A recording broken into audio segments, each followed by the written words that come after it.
اعوذ باللہ من الشیطان الرجیم بسم اللہ الرحمن الرحیم ربی اشرح لی صدری ویسر لی امری واحلل عقدۃ من لسانی یفقهوا قولی رب اغفر وارحم انت خیر الراحمین۔ آپ کو میرے چینل کہنے دو بائے عبداللہ پر خوش آمدید۔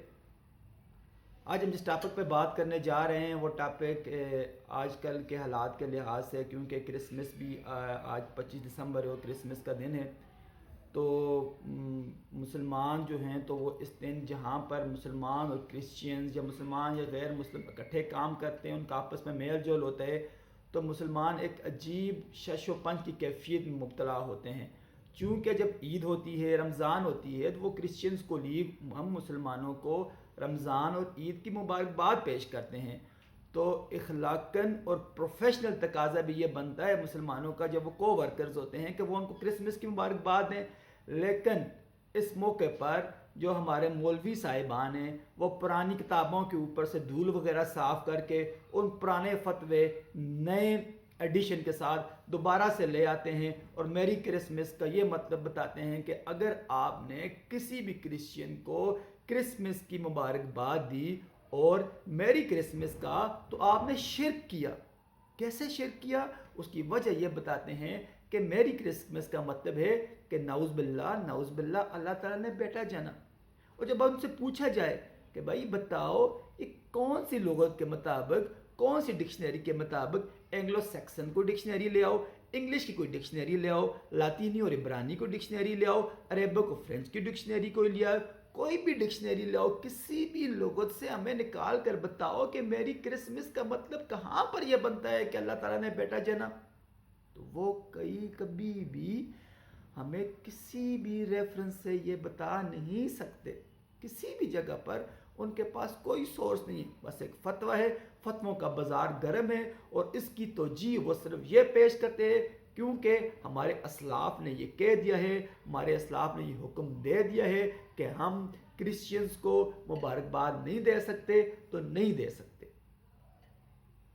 جب ان سے پوچھا جائے کہ کیوں نہیں دے سکتے، تو وہ کہتے ہیں کیونکہ اہل سنت کے نزدیک مذاہب اربعہ کے اندر میری کرسمس یا کرسچنز کو گریٹنگز دینا حرام ہے، تو اس لیے ہم ان کو مبارکباد نہیں دے سکتے، جبکہ ہم دین اسلام پر عمل کرنے والے ہیں، اور قرآن مجید میں ارشاد ہے کہ الیوم اکملت لکم دینکم، کہ آج ہم نے تم لوگوں کے لیے دین کو مکمل کر دیا۔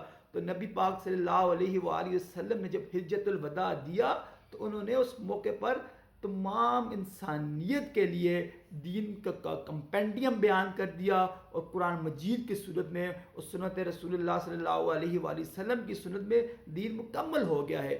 اس کے بعد اگر کوئی فقہ ہوتی ہے، کوئی اس کی تشریح ہوتی ہے، تو وہ تشریح ہوتی ہے، دین کے اندر ہم کوئی چینجز نہیں لا سکتے، دین کے اندر کسی بھی قسم کی کوئی تبدیلی ہم لا ہی نہیں سکتے۔ ابھی مسئلہ کیا ہے؟ پہلے ہم مسئلے پہ غور کرتے ہیں۔ اس سے پہلے آپ کو لطیفہ سنا دیتا ہوں تو آپ کو پھر سمجھ جائے گی کہ اس طرح ہم کیوں کرتے ہیں۔ جب تحریک پاکستان عروج پر تھی تو لاہور کے مال روڈ پر روزانہ صبح کے وقت جلوس نکلا کرتا تھا کہ پاکستان کا مطلب کیا، لا الہ الا اللہ، اور ہندوستان کو تقسیم کو، اس طرح نعرے لگاتے ہوئے مسلمان جاتے تھے، اور گورنر ہاؤس کے سامنے جا کے وہ جلوس ختم ہو جاتا تھا، روزانہ جلوس نکلتا تھا۔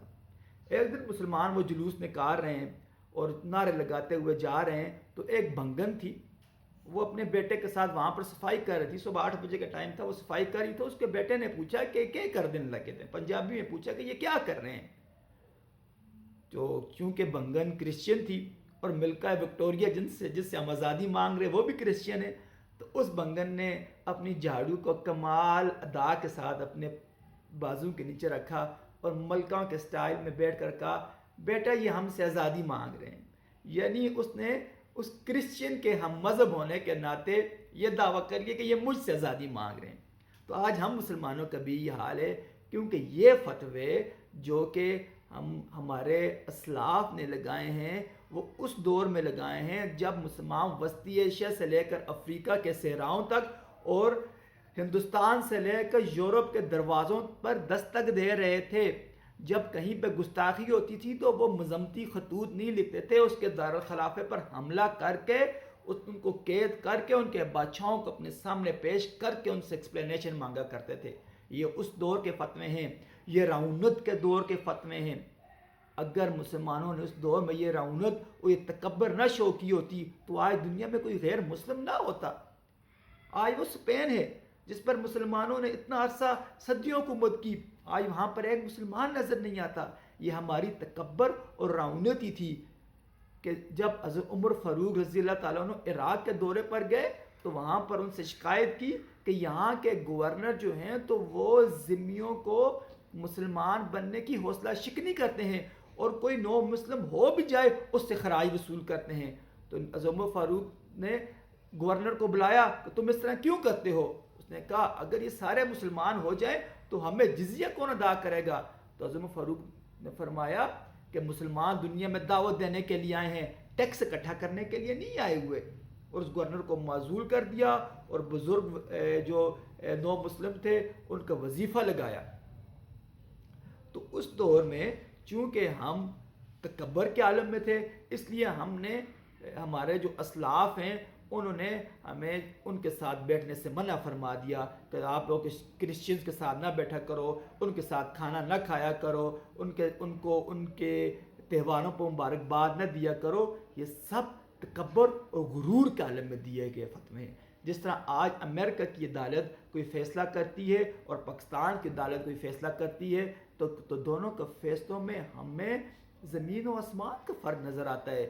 امریکہ کی عدالت کا کوئی مجرم ہو تو دنیا کے کسی بھی کونے میں ہو، اس کی عدالت کہتی ہے کہ اس مجرم کو میرے سامنے حاضر کیا جائے، تمام قوانین، تمام ایگریمنٹس جو دنیا کے آپس میں ایک دوسرے کے ساتھ مالک ہیں وہ بہاڑ میں گئے، کیونکہ ہم سپر پاور ہیں، ہم حکم دیتے ہیں، اس لیے ہمارا مجرم ہمارے سامنے حاضر کیا جائے۔ اور ہمارے ملک کے سرٹیفکیٹ سزا یافتہ مجرم باہر کے ممالک میں جو ہے تو مزے سے گئے ہیں، ہم کسی کو ہماری عدالتیں بلا نہیں سکتی۔ اس لیے جب مسلمان عروج کے دور میں تھے تو اس وقت یہ فتوے دیے گئے، لیکن ہم نبی پاک صلی اللہ علیہ وسلم کی اگر سیرت کو دیکھیں تو نبی پاک صلی اللہ علیہ وآلہ وسلم کا تو ایک غلام یہودی تھا کہ نبی پاک صلی اللہ علیہ وسلم کے ہاں جو مہمان آتے تھے ان کو وہ ویلکم کرتا تھا، ان کے لیے کھانے وغیرہ کا بندوبست کرتا تھا، اور جب وہ بیمار ہو گیا اور بالکل بستر مرگ کی حالت میں تھا تو نبی پاک صلی اللہ علیہ وسلم اس کے پاس گئے اور اسے اسلام کی دعوت دی، تو اس نے مرتے وقت کلمہ پڑھا، تو نبی پاک صلی اللہ علیہ وسلم نے صحابہ کو فرمایا کہ اپنے بھائی کو غسل دو اور اس کا جنازہ پڑھو۔ اچھا، جس آیت کی وجہ سے یہ فتویٰ دیا جاتا ہے اس آیت کے سیاق و سباق پر غور کرنا چاہیے۔ جو آیت جس کے لیے اتری ہوتی ہے اس آیت کو اسی معنی میں لیا جانا چاہیے۔ مثال کے طور پر ایک شخص ہے، وہ اپنی بیوی کو خط لکھتا ہے اور اس خط میں جو ہے تو اس کو طلاق دے دیتا ہے، تو وہ خط اس کی بیوی کے لیے ہوگا نہ کہ اس کی ماں کے لیے وہ خط ہوگا۔ کیا وہ جو بیوی کے لیے خط لکھا ہوا ہے اور اس نے اس میں طلاق طلاق طلاق کہا ہوا ہے تو کیا اس کی ماں پڑھے گی تو کیا اس کی ماں کو طلاق ہو جائے گی؟ نہیں، کبھی بھی نہیں۔ اسی لیے جو آیت جس کے لیے نازل ہوئی ہے اس کو اسپیسیفک اسی پس منظر میں دیکھنا چاہیے۔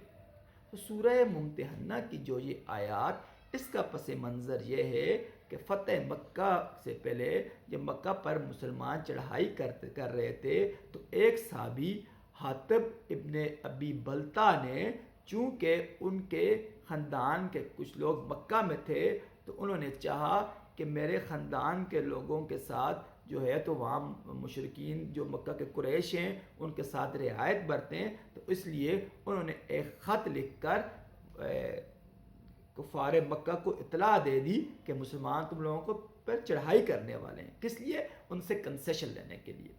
اللہ تعالیٰ نے نبی پاک صلی اللہ علیہ وسلم کو اس چیز کی خبر دے دی اور وہ علی کو بھیج کر وہ خط برآمد کر دیا۔ یہ پوری ایک اس کا بیک گراؤنڈ ہے۔ اسی پس منظر میں یہ آیات نازل ہوئی کہ جن لوگوں نے تمہارے گھروں پر چڑھائی کی، جن لوگوں نے تمہیں اپنے گھروں سے نکالا، ان کے ساتھ دلی تعلق مت رکھو، ان کے ساتھ اپنا میل جول مت رکھو۔ یہ ان کے بارے میں کہا گیا ہے، اور اسی سورہ ممتحنہ کی آیت نمبر 8 میں تو یہ کہا گیا ہے کہ جو لوگ آپ کے ساتھ لڑائی نہیں کرتے، جن لوگوں نے آپ کو اپنے گھروں سے نہیں نکالا، آپ ان کے ساتھ تعلق رکھ سکتے ہو۔ ابھی ہمارے علماء کا، ہمارے مولویوں کا وتیرہ تو یہ بن گیا ہے کہ وہ قرآن کا کچھ ایسا تو ہمیں بتاتے ہیں اپنے مطلب کا، اور کچھ چھپا لیتے ہیں۔ کیوں؟ کہ فتووں کا بازار گرم کرنے سے یہ ان کی روزی روٹی چلتی ہے۔ اگر ان مفتیوں کو کسی آفت میں کسی کرسچن کے ساتھ اور کسی ہندو کے ساتھ کسی کے ساتھ کام کرنا پڑ جائے اور وہاں پر ان کی 1.5 لاکھ سیلری ہو، تو دیکھ لیں کیسے ان کے فتوے تبدیل ہو جاتے ہیں۔ یہ میری کرسمس کو نیکیوں کے اس میں ڈالنا شروع کر دیں گے، جبکہ تو قرآن میں تو مؤلفۃ القلوب میں کے ذمے میں نو مسلمز کو اور ایون نان مسلمز کو بھی زکوٰۃ دینے کا بھی حکم دیا گیا ہے کہ ان کی تالیف قلب ہو، کہ ان کے دل میں وہ اسلام کے لیے نرم گوشہ ان کے لیے وہ اختیار کریں اور مسلمان ہو جائے۔ نبی پاک صلی اللہ علیہ وسلم نے تو ایک مشرک کسی قبیلے کے سردار کو پورا بکریوں کا ریوڑ دے دیا تھا، اور وہ نہ صرف مسلمان ہوا بلکہ وہ پورے عرب کے اندر چلاتا پھرتا تھا کہ جاؤ مسلمان ہو جاؤ۔ اللہ کے نبی تو بہت سخی ہیں، وہ سخاوت میں اپنی فقر کو بھی نہیں دیکھتے۔ ہم تو وہ مسلمان تو وہ قوم ہے کہ جو دعوت اللہ کا مقصد لے کر اٹھی ہے۔ ہم نے غیر مسلموں کو اور لوگوں کو دعوت دینی ہے، ہمارے اوپر تو بہت بڑی ذمہ داری ہے۔ ہم نے ان کو اسلام کی طرف بلانا ہے، ہم نے ان کو دین کی طرف بلانا ہے، ہم نے ان کو نجات کا راستہ دکھانا ہے۔ ہم کیسے ان کو نجات کا راستہ دکھائیں گے؟ کس طریقے سے ہم ان کو نجات کا راستہ دکھائیں گے جب ہم ان کے خاص تہوار کے موقع پر اتنے بخل سے ہم کام لے رہے ہیں کہ ان کے خاص تہوار کے موقع پر ہم انہیں مبارکباد دینے کے کا ہمیں حوصلہ نہیں ہے۔ چلے، جو یہ کرسمس کا موقع ہے وہ عیسیٰ علیہ السلام کو اللہ تعالیٰ کا بیٹا مانتے ہیں، ہم تو عیسیٰ علیہ السلام کو اللہ کا نبی مانتے ہیں۔ اس دن کوئی تو پیدا ہوا نا، تو کوئی بھی نہیں پیدا ہوا، کوئی تو پیدا ہوا نا۔ وہ ان کو اللہ کا بیٹا مان کر خوشی مناتے ہیں، تو ہم ان کو اللہ کا نبی مان کر خوشی کیا نہیں منا سکتے کہ عیسیٰ علیہ السلام ہمارے نہیں ہیں؟ ان سے زیادہ ہمارے ہیں، ان سے زیادہ تو ہمیں خوشی منانی چاہیے۔ تو ہم ان کو اگر میری کرسمس کہہ دیں تو اس میں کون سا گناہ ہے؟ بلکہ یہ تو الٹا ثواب ہے کہ ان کی نظر میں ہم مسلمان اچھے دیکھیں گے، وہ ہماری طرف مائل ہوں گے، ان کے اوپر ہمارا اچھا امپریشن پڑے گا، تو تبھی ہم ان کو کوئی دعوت کی بات کریں گے تو وہ ہماری بات سنیں گے بھی۔ اگر ہم اتنی بخل سے کام لیں کہ ان کو ہندو مبارکباد دے رہے ہیں، یہودی مبارکباد دے رہے ہیں، سکھ کرسچنز کو مبارکباد دے رہے ہیں، ہم ان کو مبارکباد نہیں دے رہے، تو خاک وہ ہماری بات سنیں گے۔ تو آج دین کے اور دعوت کے کام میں جو سب سے زیادہ کمی آ رہی ہے وہ ان ہمارے مولویوں کی وجہ سے آ رہی ہے۔ میں ببانگ دہل یہ بات کہتا ہوں، کسی اگر مگر کے بغیر یہ میں بات کہتا ہوں کہ ہمارے علماء کی وجہ سے، یہ جو علماء سو ہیں، جو فرقوں میں بٹے ہوئے علماء ہیں، جو اسلام اور دین کی دعوت نہیں دے رہے، جو اپنے مذاہب کی دعوت دے رہے ہیں، جو اپنے نبی پاک صلی اللہ علیہ وسلم کی سنت کی طرف بلانے کے بجائے اپنے اماموں کی طرف بلا رہے ہیں، ان کی وجہ سے اسلام کی دعوت جو ہے تو وہ عام نہیں ہو رہی۔ آج یورپ کے اندر، فرانس کے اندر، جرمنی کے اندر جو اسلام تیزی سے پھیل رہا ہے وہ ان مولویوں کی وجہ سے نہیں پھیل رہا، وہ اس قرآن کی وجہ سے پھیل رہا ہے، وہ قرآن کی دعوت کی وجہ سے پھیل رہا ہے، اور کچھ مسلمان جو وہاں پر ہیں ان کے حسن سلوک کو دیکھ کر لوگ مسلمان ہو رہے ہیں۔ انڈونیشیا میں اسلام کس طرح آیا؟ کیا وہاں پر کوئی فوج اتری؟ وہاں پر تو کوئی فوج بھی نہیں اتری۔ ملائیشیا میں اسلام کس طرح آیا؟ کیا وہاں پر کوئی فوج اتری؟ کوئی فوج بھی نہیں اتری۔ یہی مسلمان تاجر تھے جو وہاں پر آئے، ان کے انہوں نے وہ وہاں پر آئے، انہوں نے وہاں پر رہائش اختیار کی، مقامی لوگوں کا مذہب اختیار کیا، اور ان کو دیکھ کر لوگ مسلمان ہوئے۔ امریکن ایک کوریئر کی کمپنی ہے، بہت پرانی کمپنی اور بہت مشہور کمپنی ہے، وہاں پر ایک پاکستانی نوجوان جو ہے تو اس کو اکاؤنٹنٹ کی جاب مل گئی، اس کو اکاؤنٹنٹ کی جاب مل گئی، انہوں نے اس کو ویزا وغیرہ بھی دیا، اس کو امریکہ بلا دیا۔ میں آخر میں یہ ایک چھوٹی سی آپ کو واقعہ سناتا ہوں، اور آپ کو یعنی کہ پتہ چل جائے گا کہ جو ہمارے مولوی یہ فتووں کا بازار گرم کر لیتے ہیں نا، تو اس کا امپیکٹ کیا پڑتا ہے عام مسلمانوں کے اوپر۔ یعنی کہ یہ میری کرسمس اور اس قسم کے فتووں سے یہی امپیکٹ نہیں پڑتا کہ وہ ان کو صرف جو ہے تو وہ گریٹنگز نہیں کرتے کرسمس کے موقع پر، اور بہت سارا فرق پڑتا ہے. تو وہاں پر اکاؤنٹنٹ کی جاب مل گئی. تو وہاں پر اس طرح ہوا کہ ان کا آفس بوائے بیمار ہو گیا. تو مینیجر نے کہا کہ آفس بوائے بیمار ہے، 10-15 دن وہ چھٹیاں کرے گا، تو ہم اس طرح کریں گے کہ اس کے حصے کا کام ہم آپس میں بانٹ لیں گے. تو وہاں پر ہندو بھی تھے، سکھ بھی تھے، کرسچنز بھی تھے، سارے تھے، اور ایک یہ مسلمان تھا. سب نے اپنے اپنے دن اس کی جگہ پر آفس بوائے والا کام کیا، واش رومز کی صفائی کی، میز کرسیاں صاف کی. اور جب مسلمان کی باری آئی تو اس نے واش روم صاف نہیں کیا. مینیجر نے اس کو بلایا، اس نے کہا تم نے کیوں صاف نہیں کیا؟ تو اس نے آگے سے جواب دیا دس از کرسچینز ورک، کہ یہ تو عیسائیوں کا کام ہے. ایسی گندی سوچ جب اس نے سنی تو اسی وقت کہا کہ اس کو ابھی سسپینڈ کرو اور اگلی فلائٹ سے اس کو واپس پاکستان بھیجو، یہاں پر کام کرنے کے قابل ہی نہیں ہے. ایسی سوچ کو ہم نسل پرستی کے علاوہ اور کچھ بھی نہیں کہہ سکتے. وہ اسلام کہ جو نسل پرستی ختم کرنے کے لیے آیا تھا.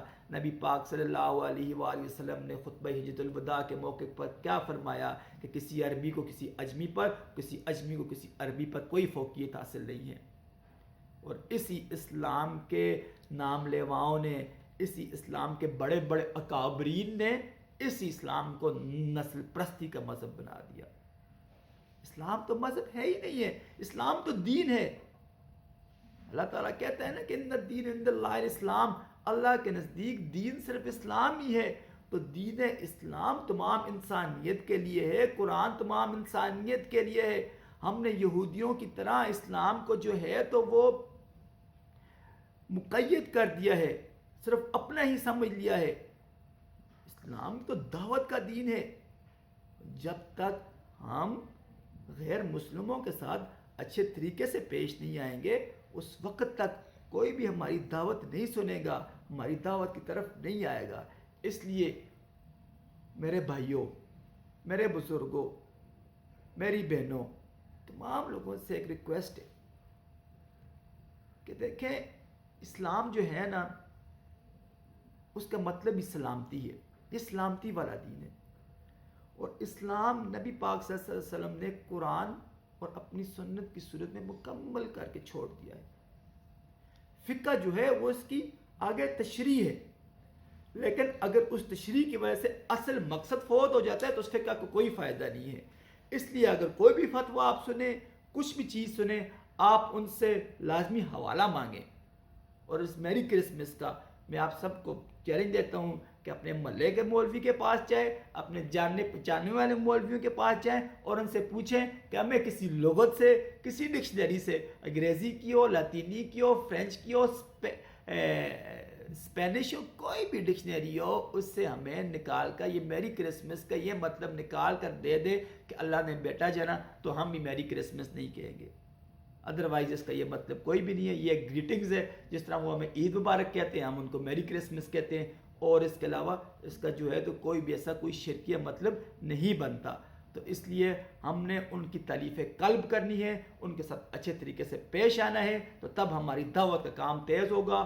کیونکہ نبی پاک صلی اللہ علیہ وسلم نے فرمایا ہے کلکم راعٍ کلکم مسئول عن رعیتہ، تم میں سے ہر ایک راعی ہے اور ہر ایک سے اس کی رعیت کے بارے میں سوال پوچھا جائے گا. تو آپ کے آفس میں اگر کوئی کرسچن ہے تو اس کے بارے میں آپ سے سوال پوچھا جائے گا. آپ فیس بک پر کوئی کرسچن آپ کا فرینڈ ہے تو اس کے بارے میں آپ سے سوال پوچھا جائے گا کہ آپ نے اس کو دعوت کیوں نہیں دی. تو دعوت کا طریقہ کار یہی ہے کہ ان کی خوشیوں میں شریک ہوں، ان کی تالیف قلب کریں، اور اس کے بعد وہ ہماری دعوت میں اثر ہوگا تو پھر ہماری طرف آئیں گے. تو پھر اگلی ویڈیو کے ساتھ ہم انشاءاللہ پھر حاضر ہوں گے. تو میرے چینل کہنے دو بھائی عبداللہ کو سبسکرائب کریں اور بیل آئیکن کو لازمی کلک کریں، اور بہت ساری انٹرسٹنگ ویڈیوز آپ کو ملتی رہیں گی. اللہ حافظ، خوش رہیں.